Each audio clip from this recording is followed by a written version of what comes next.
Welcome to the Trinity Student Ministry Podcast. My name's Ty Combs. And I am Andy Ramirezma.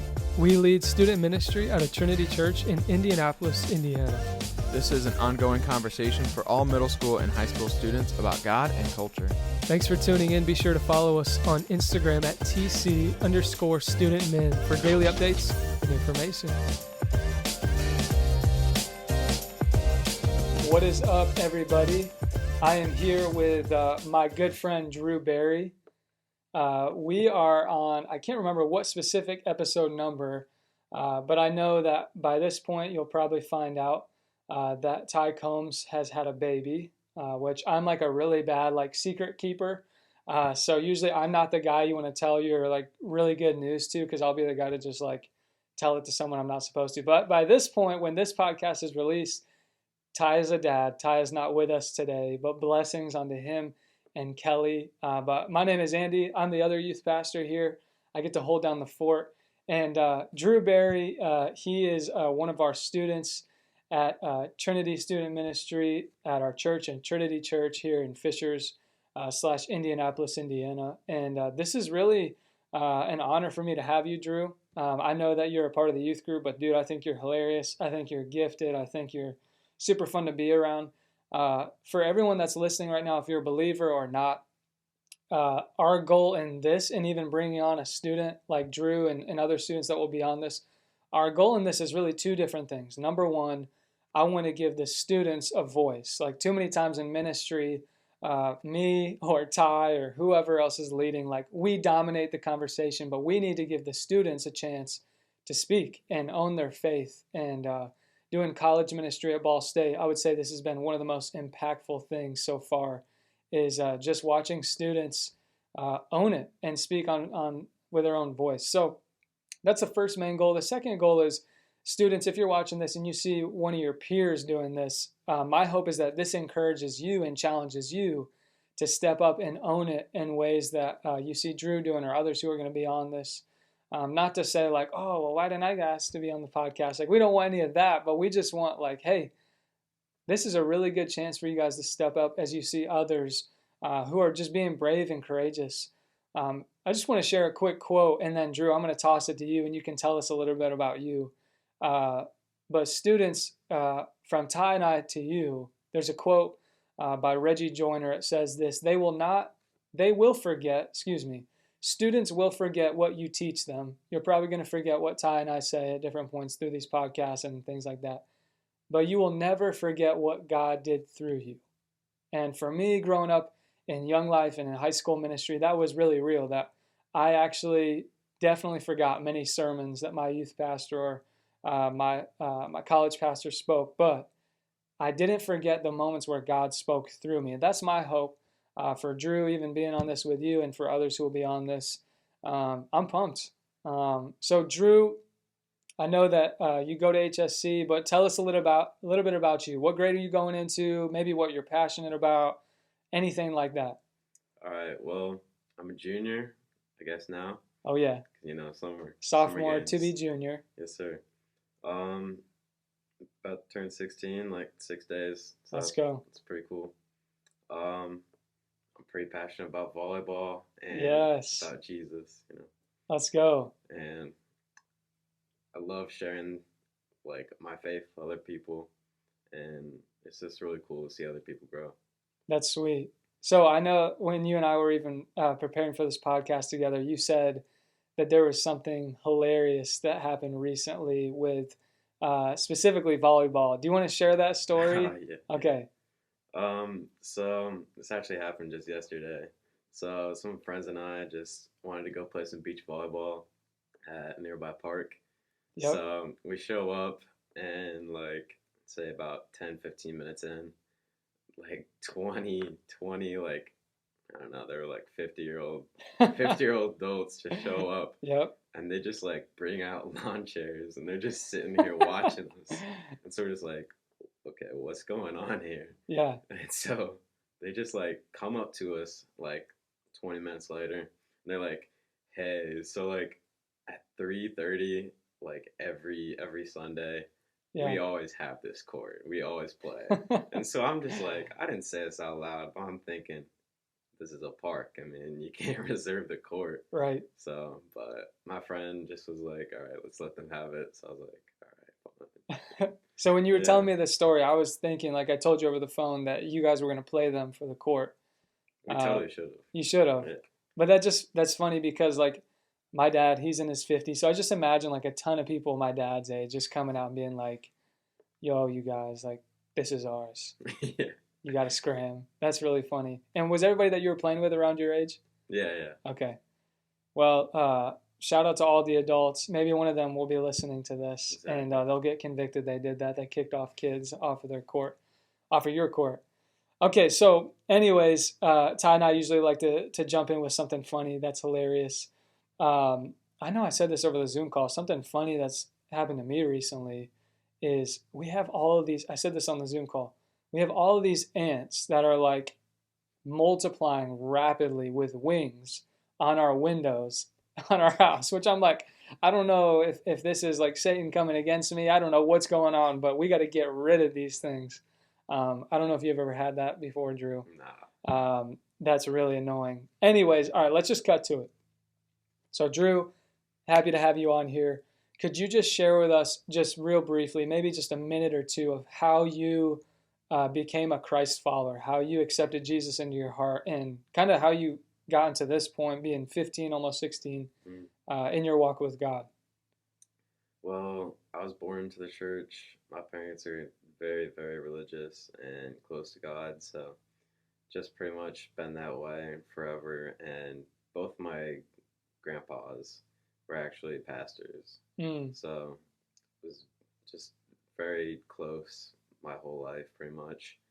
But my old church, I wouldn't say disconnected, but I just wasn't as close to God as definitely I have been coming to Trinity. So just kind of once I came here, I got way, way closer to God, and it was really cool. Yeah, I remember there was a specific conversation you and I had. I think it was over text. I think it was last fall or something. You texted me after one of the services where we had our Awaken college students and we had the youth group together, and you were just like, dude, I actually like experienced the presence of God. Do you want to talk about that? Or Yeah, just like, yeah. So I guess I wouldn't say like I hear God talking to me, but like I would say that's through like prayer and stuff like that. But like really feeling his presence and being like just looking around a room and being like, whoa, like God is right here. And like you can just tell. Like I'd only experienced that once on a mission trip in Nashville.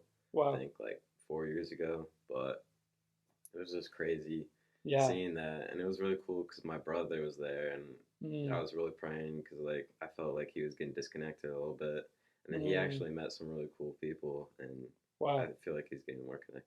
So that's sweet. Yeah, I mean, there's a huge difference between just knowing about Jesus, but then like experiencing him is totally different. And that's our heart for you guys being in the ministry too. That's cool. At HSC, so Hamilton Southeastern is your high school. Shout out to the Royals. I think they have like the coolest mascot probably in all of Hamilton County. I went to Westfield. We're the Shamrocks, which it's like, okay, we're like little weeds growing out of the ground. People step on us. We weren't very good when I was in high school, but now everybody's like, oh, Westfield, dude, they got like one middle school. And I'm quoting Silas when I say that. And apparently they're pretty good now. But at HSC, can you describe for us, Drew, what is it like being a Christian there? If you were to just say like in a few words, like what's your day-to-day experience of being in the faith, knowing that there's probably a lot there that aren't? Well, first off, I'd start by saying like HSE, I feel like being in Hamilton County, like very Christian dense area. I'd say a very, very large amount of the students at HSE would consider themselves like Christian, so they believe in God. But I feel like so many people just aren't connected and don't really like aren't so true to what they say. You know what I mean? Like they just don't live it out. Yeah, that's tough. I know at Westfield, man, when I was growing up, I probably would have been one of those people who would say like, oh, dude, I've grown up in church my whole life. But then if you were to look at my life, you'd be like, this dude's not a Christian, right? Yeah. That's tough, and that can be really confusing for people. So knowing that there's a lot of people that maybe are on that fence or just straight up don't believe, like what would you say is the main barrier that's keeping them back from knowing Jesus and following him? Like, is there a specific thing? Is it drugs? Is it alcohol? Is it pornography? What's the main thing you feel like is keeping people back from like going all out in their walk with Christ there specifically? I feel like there are a lot of barriers at HSE with like drugs, alcohol, smoking, all that stuff. Everybody wants to be like, I got that status, like, look at me, I'm doing this stuff, like, love me, I'm cool. Yeah. But like, I just feel like a lot of people look at Christians and like, they're goody two shoes and like, they think you can't do any of this stuff. And like, I want to look good. I want to have like a good representation of myself. So just a lot of people are worried about their self-image. So they're worried about their reputation. Yeah. What are people going to think of them? What is their, you mentioned self-image. What is the image that they're like putting out to the world look like? I think that's really common in a lot of high schools. I know that was true at the high school I grew up in as well. Okay, so Drew and I both share this passion together. I know I'm 24, you're about to be 16. But we both share this passion that's united us as brothers in Christ of just seeing people get saved, seeing people who are in the party scene come to know Christ, or people who are atheists come to know Christ. And I've gotten to share with Drew just several different stories where I happened to be in the right place at the right time, and like the stars aligned, and somehow people came to Christ. And it's really like you never forget those moments, and I love all of that. And I know that our goal in TSM for you guys is that you would catch that same fire, and that would just continue to multiply throughout our whole ministry, where you guys aren't just coming on Sunday nights, but you're coming so that you can be built up, equipped, and then sent back out to your schools. So let's just talk about that idea of reaching the lost a little bit. I know I just have a few questions for you. What would you say to the listener? So maybe it's a student, maybe it's Silas listening, or maybe a friend who's in a D group of someone who's leading out of our ministry. What would you say to the listener who has tried to share their faith with the lost, so like share their heart for Jesus, and they were just totally rejected? What would you say to that person? Well, I'll start off with just an example of my own, because one of my best friends, he doesn't believe in God and all that stuff, and I've been rejected many times from him. Like, he'll go to church and stuff, but he doesn't believe what's going on. He doesn't get into it. But you just gotta like plant the seed, and like what you were saying the other day, and just don't feel rejected. Just take what's going on, and like, how do I explain this? You just don't feel rejected, but go on with it and respect their space. Yeah. You want them to feel comfortable with you, and so just don't feel rejected. Just keep going and plant that seed. Yeah. Like, I feel like a lot of like people, nice people at HSE, like look like, oh, that person's really nice, and what they're doing. People will see what you're doing and be like, and they'll connect you with God. So. No, that's a great answer, and I love what you were saying, Drew, about planting the seed. That a lot of people, when it comes to like evangelizing, sharing our faith, we think it literally looks like we got to go out on the street corner and like make them say this prayer and then like come to church with us, and that's like it. But statistics show that on average, it takes people at least 7 times on average to hear the message of Jesus, the gospel message, and actually respond with surrender. So really, I mean, one of the main ways I see evangelism is that it's this line where you plant a seed, and then I come around and plant a seed, and then someone else comes around and plants a seed. And the way that the word describes this, I think it's in 1 Corinthians 3, it says that some plant the seed, God is the one who waters that seed, and then there's some people who harvest that seed. And so what that means is, Drew, you might be sharing with one of your friends who's an atheist for years, right? And you're like feeling rejected. You're feeling like, dude, this is like, for a lack of a better way of saying it, this is like hard soil. Like, this is not reaping the return I thought. But then over time, God is watering that seed that you've planted, and that person ends up staying up late one night and they're thinking about the Bible, they're thinking about God. And then someone else, maybe it's another one of your friends from TSM, comes around and they lead them to Christ, you know? Yeah. And you can see that whole line of like, you planted the seed, God waters it, and then that person happened to be, like I was saying earlier, in the right place at the right time, and they happen to harvest, meaning they happen to be the person to actually lead them to Christ. But you all played a part in that. So off of that, how do we not force it when it comes to sharing our faith? Because even knowing that there's several different roles here, how do we not be the person who's like trying to just like force someone to like come to church and believe what we believe, but still share the message? Do you get what I'm saying? Yeah. How do we not force it? Well, first, you definitely want to be patient. And like I said in the previous question, definitely want to be respectful of their boundaries. Yep. So you just really need to wait it out and see what God has in store for them. Yeah. The Bible's really clear that we are actually not the ones who convert people. Like, we are not the ones who do that heart work. Like, we are the ones to share, but it's actually all the pressures on God to convert someone. So it's all on his shoulders at the end of the day to transform a heart. Like, you and I don't have any power to transform the guy's heart who is addicted to weed and like won't give up vaping and all that at HSC. Like, that's not even your job. Yeah. But your job is to say, I have been given a message that I know can free this guy, and I'm going to willingly present it. But I like what you're saying. So how do you usually, if you're being honest in your own day-to-day, like, Drew, how do you usually try to start a conversation with someone who is not a believer? Like, do you just go up to them and say, Jesus loves you, bye, you know, or like, how do you usually start that conversation? First of all, I go, hey man, like, I go to this youth group. We got this Yeah. youth pastor, like Andrew Mearsma, like, Bro, he's crazy, man. I am crazy. And Ty Combs, shout out to Ty Combs. Shout out. He's great. But yeah, I just start off by saying, like, I've met these really cool people ever since I started going to this church. I'm just like, hey, you should join me sometime. Like, it's a good time. We play games, have some fun, and then have breakout session and just like talk about the faith. Yeah. Get some questions going, and then we really challenge each other.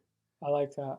So like, I don't go straight in and be like, hey, like you said, Jesus Yeah, loves you, man. Yeah. Which is great, but like, I feel like you gotta connect with them first. Like, be like, hey, this is really cool. You should come check it out. I like the word they use, connect. What's that phrase? I think Drake has said it before, but in one of his songs. But it's just a common, like, cliche phrase that people won't care about how much you know until they know how much you care for them. I love that you're trying to do that, Drew, before you just go out and say, dude, you got to believe what I believe. But you're trying to meet them where they're at, right? Like, you're trying to meet them with where they're seeing God at that day specifically. Yeah. I also love that you were talking about how you use this community as a place where that's kind of your witness too, to say like, hey, I know these really cool people. They're really nice. Like, you should meet them. Do you want to talk more about that? Like, have you ever seen that like reap fruit, like, and show some success? Like, when you're bringing someone to youth group or whatever. Yeah, I just don't know what you would say to that. Yeah, well, I actually have a friend that I started bringing before Coronation, but Coronation. I've never heard it said that way. But yeah, he really liked it at first. Like, he's a believer and he goes to church, but he just doesn't really have a good like youth group, I guess. Okay, got you. Not good, but sure. He doesn't connect to the youth group there, and so I brought him here, and I was like I said, I told him like, they're really cool people here, and then he ended up meeting some friends. He really likes people here, and he likes you and Ty a lot. So that's cool. That's good to hear. That's cool. Yeah. So you saw success in not just like having that specific conversation at the locker, but you brought him here to meet the church in a way. That's cool. What would you say? This is this is kind of my last question, and then I have a couple other closing thoughts for us. Knowing that we won't have youth group for a while until at least probably like July or August as a large group, what would you say to the students who are listening right now with this question? Like, what do you think we can do right now to reach out to people this summer? Like, because usually, like we're just talking about, it's like, hey, come to us, come be with us on a Sunday night, and you'll get to know some people. But like, now that we don't have that, we haven't had that, but the regulations are starting to open up with Coronication, as you referred to it. What do you think students should try to do to reach out to people right now? I think honestly, just sending a text to someone just every once in a while, just like some people are in really hard spots. Just like I know some people are just in a hard spot, feeling lonely because I mean stuff's opening up now, but just going through this, it's a really hard time. But just one text can mean so much to someone. Yeah. Just saying like, hey, I love you, God loves you, and just we're gonna get through this, and God's gonna take us through this. Yeah. And another thing would be accountability, like in groups, like our D group. I feel like that's great. Just another once a week, just dig into the Bible, and it's just just very refreshing. That's cool.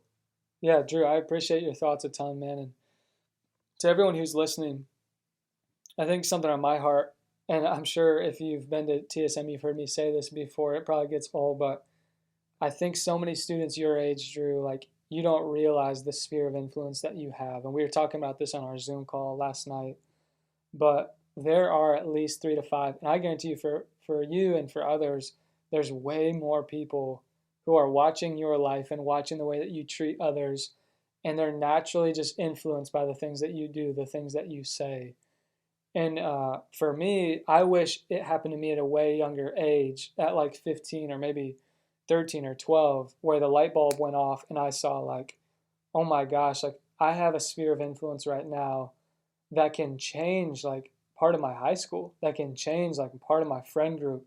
And when you're 15, you don't really think that way. Like you usually think like, man, I'm young and like I'm just trying to figure out who I am, you know, but really you've been given influence and you're deciding to step in and try to steward that, which I really appreciate that. So for other students listening, man, my encouragement would be don't waste the influence that God has given you. And I know I've said that 100 times on Sunday nights, but I really believe, man, the next 2 years, especially your class going through, like we could see some major life transformation. Drew, do you have any other last closing thoughts? Any other things that you wanted to share? I think we hit it all. Cool. Well, to everybody who's been listening, this has been our TSM podcast, Trinity Student Ministry podcast. My name is Andy Remersma. This is Drew Barry. And this is just a short little conversation, a short window into what God's doing at HSE, at Trinity. And we are well aware that we're just one ministry in this whole area. We met with Pastor P. Percy from Eastern Star Church on our last podcast a few episodes ago. Shout out to them. I know Northview and Grace. So many churches are doing it really well in this time. And our heart is to give students a voice in this time, to challenge others, and to see and really prove that students have influence more than you'd think, and maybe even more than me or Ty in this area. You just wouldn't know it. So we love you guys. We miss you. We're looking forward to being in person, whether that's in July or August. I'm pumped. Drew, thanks for being on. Yes, sir. Thank you for having me. Cool. All right. Peace, you guys.